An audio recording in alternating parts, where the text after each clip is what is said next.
عندي هنا نص كيلو ديال الحوت سيبيا، عندي هنايا نص كيلو ديال الحوت القرص، عندي هنا نص كيلو ديال الكروفيت، عندي هنايا نص كيلو ديال الكالامار. المهم المجموع كله 2 كيلو ديال الحوت، المجموع كامل. عندي هنا الزيتون قطعته طريفات صغار مع نص حامضه مصيره. عندي هنايا تقريبا نص كاس ديال الحامض معصر او الليمون.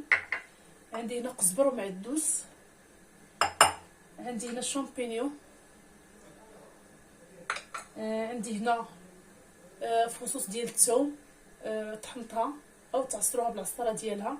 هنا تقريبا شي 7 أو 8 الفصوص ديال الثوم. عندي هنا 2 كنورات ديال الحوت الا متوفرين عندكم، ما متوفرينش ماشي ضروري. عندي هنا معلقه كبيره ديال الهريسه الحاره. غادي ناخذ كذلك واحد المعلقه ديال الحق ديال الطماطم. هذه اضافيه، اللي ما بغاش يديرها ما يديرهاش، المهم كتعطي واحد اللون ديال الحموريه. عندي هنا صوص الصوجا. كذلك غنستعمل نص كاس ديال الزيت بلديه، وكذلك الزيت العاديه. غادي نستعمل التحميره، معلقه ديال التحميره، معلقه كبيره، ولا درتو معلقه صغيره ديروا 2 معالق. عندي هنا الكمون، معلقه عامره مزيان. هنا العطريه ديال الحوت راه كتباع موجوده هاد العطاره، تقول لها العطريه ديال الحوت. غندير حتى هي غير معلقه لانني دايره ضامه ديال الحوت. الملحه غير شويه، ما غنديرش الملحه بزاف لان الزيتون مالح، وكذلك الحامض مصير حتى هو مالح. صافي غنضيف هذا الليمون او الحامض، غنضيف عليه هاد الصوص ديال المطيشه او الطوماط، وكذلك الهريسه الحاره.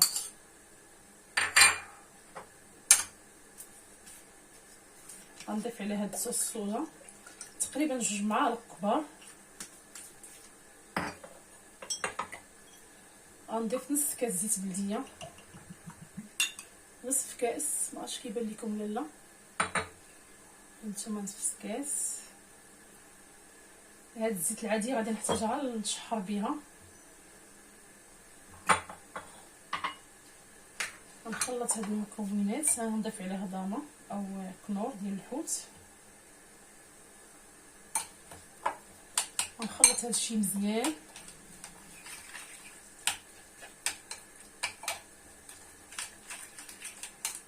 هاد العطريه اللي درت هنا، هاد لاصوص اللي درت هنا غنضيفها في الحوت كامل، يعني غنشحر بحاجه بحاجه وغنضيف فيه هاد لاصوص هنا، يعني غتخدم ليا هاد الشيء كامل.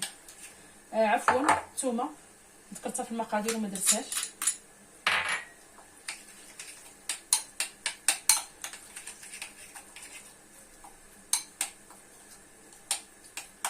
هانتوما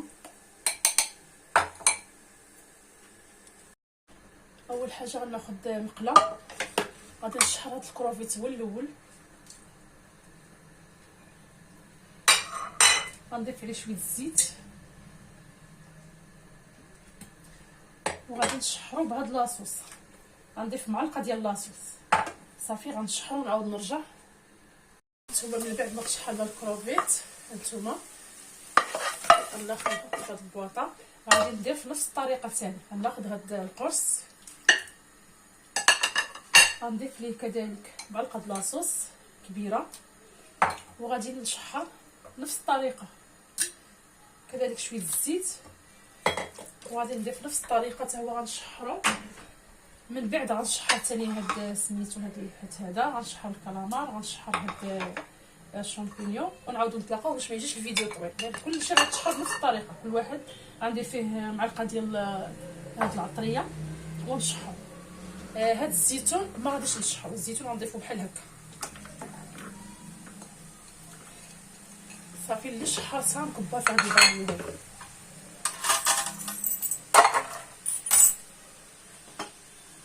هنا عندي نص كيلو ديال الشعريه ديال الروز، عاد سلقتها غنخليها حتى تبرد ونقطعها ونضيفها حتى هي هنا. هانتوما المتتبعين، درت جميع المكونات هنا، شحرتهم كلهم. دابا غنضيف عليهم هاد نص كيلو ديال الشعريه د الروز، وغادي نبدا نخلطو غير بشويه باش الحوت ما يتهرش لينا. نحاول نخلطو غير بشويه.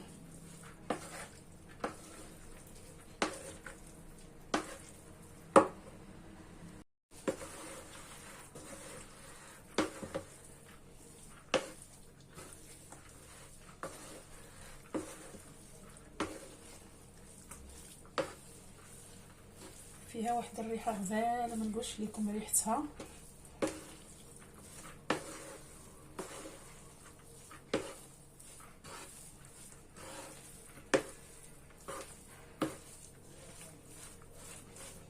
اللي بغى يخدم بيدو يخلط بيدو.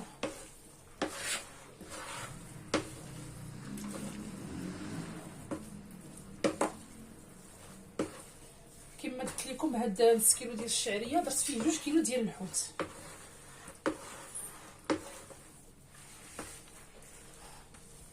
صافي، وغنخليوها حتى تبرد، عاد نديروها في الورقه باش ما تهرش لينا الورقه، ضروري حتى تبرد.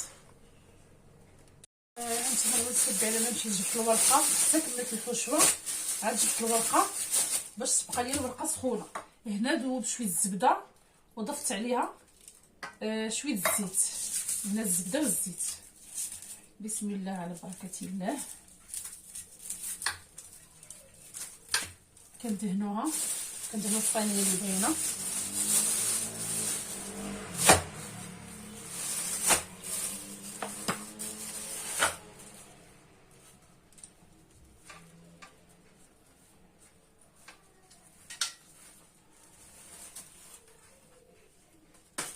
كنديرو بحال هكا.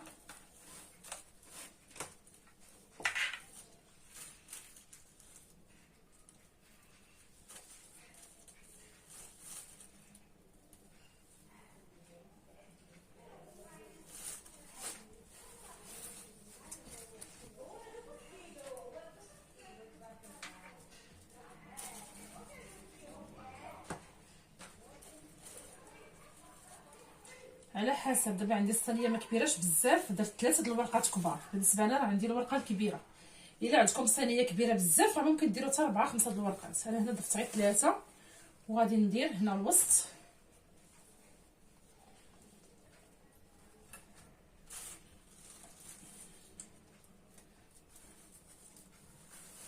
غادي نضيف الثانيه. صافي، غنضيف الحشوه. بسم الله.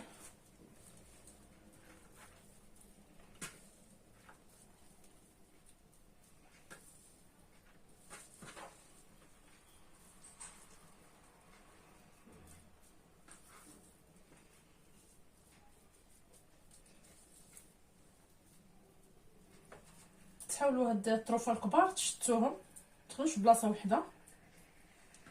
الكالامار حتى هو تحاولوا توزعوه.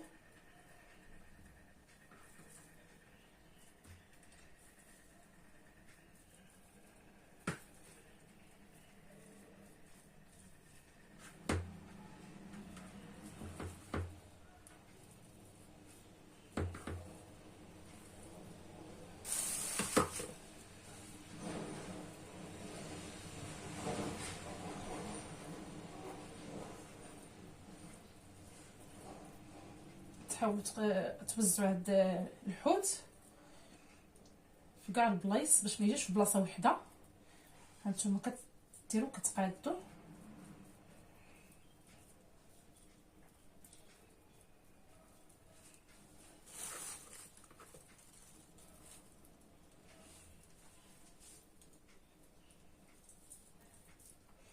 غنغسل يديا باش نطوي.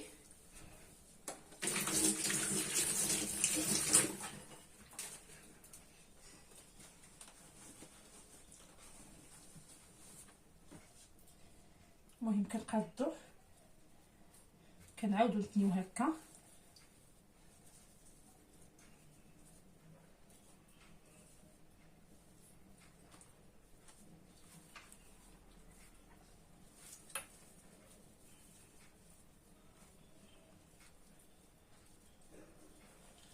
هنايا عندي البيض، بيضه باش نلصق.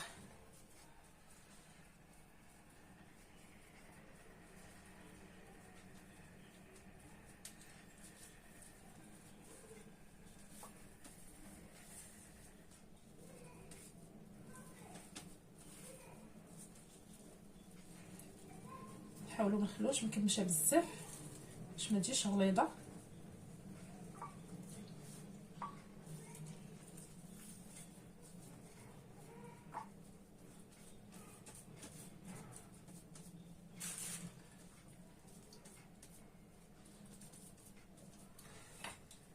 كندهنوا بالزبده والزيت باش تجي مقرمله.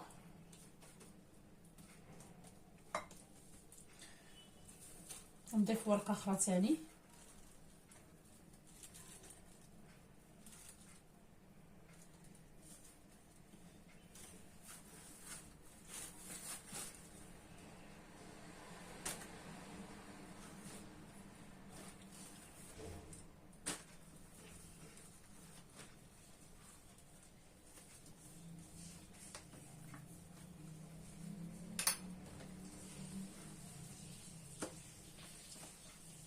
غنزيدها شويه هنا باش نطوي. تحاولوا تطوي مزيان من الداخل. وغنضيف ورقه اخرى ثاني باش نغلبها شي شويه عاوتاني في هذه الجهه.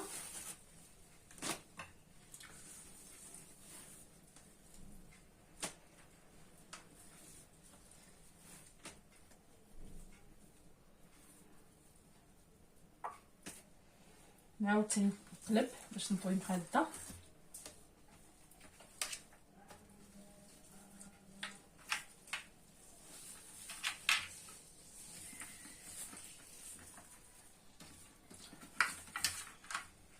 معرفتش كيبان لكم ولا لا.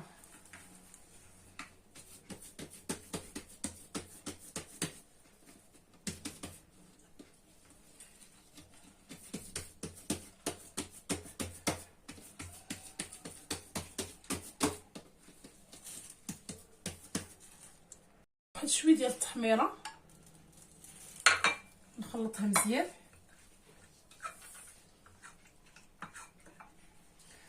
صافي كندهن.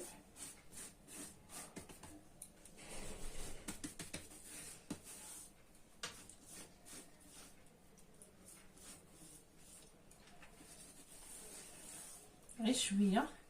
كذلك غنزيد شويه البيض.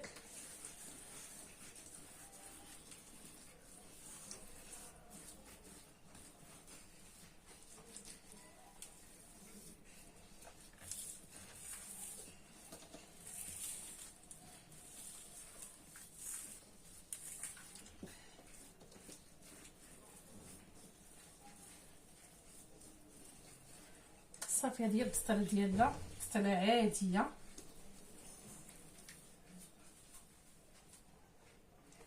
غادي ندير وحده صغيره لولادي.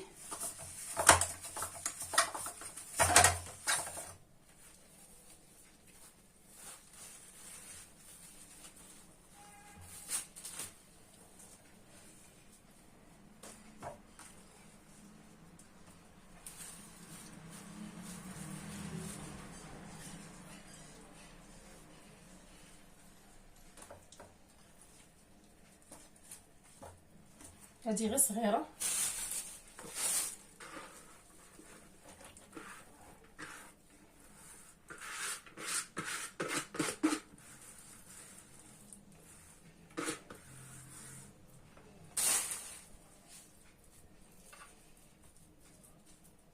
هذه غتجيكم ساهله حيت صغيره. غنغسل يديا ونعاود نرجع.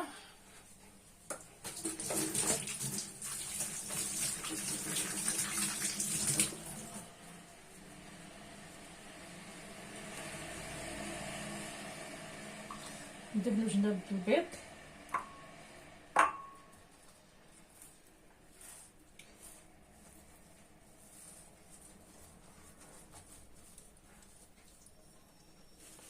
هاد الورقه هي اللي بقات.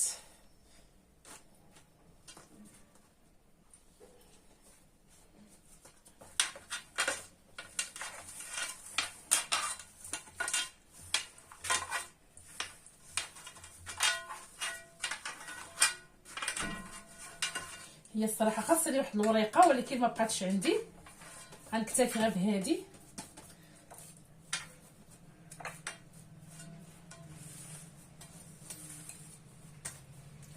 ماشي مشكل، ديال السيده راه درت ليها الورقه اللي تكفي ليها.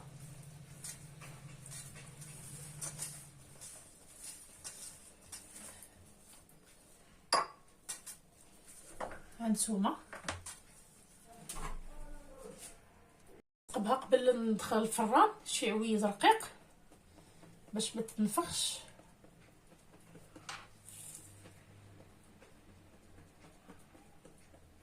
ضروري ما تقبوها.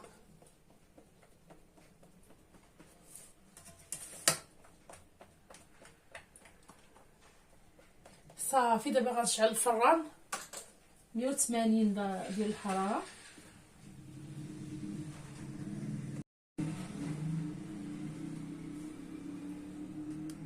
انا دخلتها للفرن كما قلت لكم 180، درت وحده الفوق وحده لتحت. طيب نعاودو نتلاقاو ان شاء الله.